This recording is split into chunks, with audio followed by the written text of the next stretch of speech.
আমাদের কষ্টার্জিত টাকা ব্যাংকে জমা রাখি এই বিশ্বাসে যে প্রয়োজনে সেটা ফেরত পাব।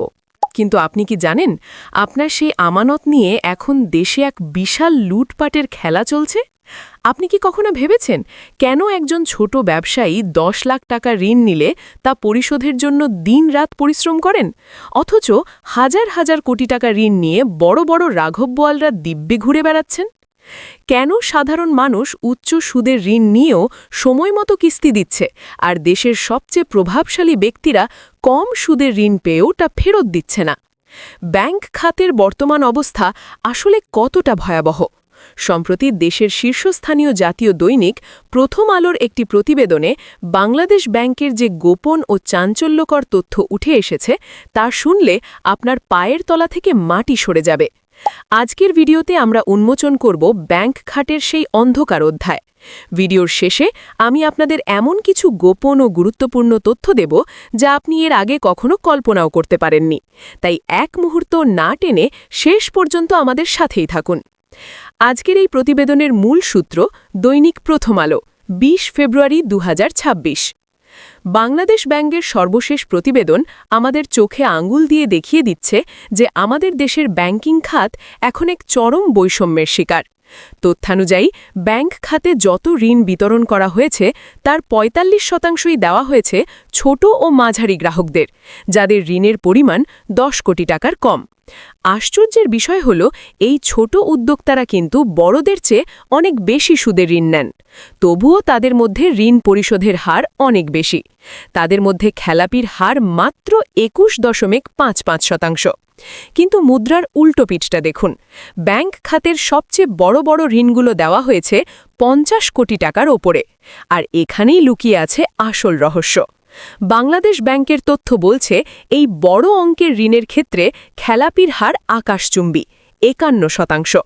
অর্থাৎ যত বড় ঋণ, খেলাপি হওয়ার প্রবণতাও তত বেশি। বড় ব্যবসায়ীরা কম সুদে ঋণ পাচ্ছেন, আবার সেই টাকা ফেরত না দিয়ে বছরের পর বছর গড়িমসি করছেন। এই ভয়াবহ বৈষম্য নিয়ে কথা বলেছেন খোদ ব্যাংকিং খাতের শীর্ষকর্তারা। অ্যাসোসিয়েশন অফ ব্যাংকার্স বাংলাদেশের বা এবিবির সাধারণ সম্পাদক এবং ট্রাস্ট ব্যাংকের ব্যবস্থাপনা পরিচালক আহসান জামান চৌধুরী প্রথম আলোকে দেওয়া সাক্ষাৎকারে এক চরম সত্য উচ্চারণ করেছেন। তিনি বলেছেন, বড় গ্রাহকদের বিভিন্ন ধরনের রাজনৈতিক ও প্রশাসনিক যোগাযোগ থাকে। এই ক্ষমতার জোরে তাদের অনেকেই মনে করেন ব্যাংক থেকে ঋণ নেওয়ার পর তা আর ফেরত দিতে হবে না। এটা এখন আমাদের দেশের একটি জাতীয় সমস্যা হয়ে দাঁড়িয়েছে। চিন্তা করে দেখুন, ঋণ নেওয়াটা যখন অভ্যেসে পরিণত হয় এবং ফেরত না দেওয়াটা যখন ক্ষমতায় পরিণত হয়, তখন সেই দেশের আর্থিক ব্যবস্থার কঙ্কালসার অবস্থা হতে কতক্ষণ?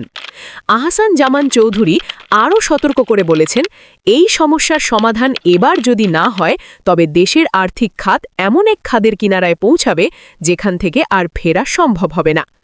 অন্যদিকে ব্র্যাক ব্যাংকের ব্যবস্থাপনা পরিচালক তারিক রেফাতুল্লাহ খান একটি আশার কথা শুনিয়েছেন। তিনি বলছেন, ছোট ও মাঝারি উদ্যোক্তারা মূলত ব্যবসা করেই বেঁচে থাকেন, তাদের মনোযোগ অন্য কোথাও নেই, তারা অর্থ পাচার করেন না। ফলে ছোট ঋণের গ্রাহকরাই মূলত দেশের অর্থনীতির চাকা সচল রেখেছেন, অথচ সুবিধার সবটুকুই ভোগ করছে বড় বড় ডিফল্টাররা। এবার চলুন দেখি কোন ব্যাংকগুলো সবচেয়ে বেশি বিপদে আছে। বাংলাদেশ ব্যাংকের প্রতিবেদন অনুযায়ী বিগত আওয়ামী লীগ সরকারের আমলে সবচেয়ে বড় লুটপাটের শিকার হয়েছে দেশের ইসলামী ধারার ব্যাংকগুলো। এস আলম গ্রুপ এবং অন্যান্য প্রভাবশালী ব্যক্তিদের প্রভাবে এসব ব্যাংকের অবস্থা এখন নাজেহাল। খেলাপির হারে শীর্ষ ৫টি ব্যাংকের নাম শুনলে আপনি আটকে উঠবেন। তালিকায় শীর্ষে আছে ইউনিয়ন ব্যাংক, যার খেলাপির হার ৯৬.৬৪%। অর্থাৎ ব্যাংকটি প্রায় পুরোটাই শেষ হয়ে গেছে। এরপরেই আছে ফার্স্ট সিকিউরিটি ইসলামী ব্যাংক, যার ৯৬.২০% ঋণই খেলাপি। গ্লোবাল ইসলামী ব্যাংকের খেলাপির হার ৯৫.৭০%, পদ্মা ব্যাংকের ৯৪.১৭% এবং আইসিবি ইসলামী ব্যাংকের ৯১.৩৮%। এই যে বিপুল পরিমাণ টাকা, এগুলো কোথায় গেল? প্রতিবেদন বলছে, বড় ঋণের নামে এই টাকাগুলোর একটি বিশাল অংশ বিদেশে পাচার হয়ে গেছে। এই ব্যাংকগুলোকে কোনো মতে টিকিয়ে রাখতে এখন ইউনিয়ন ব্যাংক, ফার্স্ট সিকিউরিটি ইসলামী, গ্লোবাল ইসলামী, এক্সিম ব্যাংক এবং সোশ্যাল ইসলামী ব্যাংককে একীভূত করে সম্মিলিত ইসলামী ব্যাংক গঠন করা হয়েছে। কিন্তু প্রশ্ন হল, সাধারণ মানুষের আমানত কি এতে রক্ষা পাবে? একটি দেশের মেরুদণ্ড হল তার ব্যাংকিং খাত।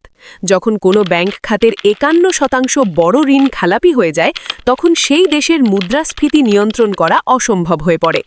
আপনি যখন বাজারে গিয়ে চড়া দামে নিত্য প্রয়োজনীয় জিনিস কিনছেন, তখন একবার ভাবুন, এই মূল্যবৃদ্ধির পেছনে কি ওই বড় ঋণ খেলাপিদের কোনো হাত নেই? অবশ্যই আছে। যখন হাজার হাজার কোটি টাকা বাজার থেকে গায়েব হয়ে যায় এবং তা আর উৎপাদনে ফিরে আসে না, তখন দেশের সাধারণ মানুষকে তার মাসুল দিতে হয়।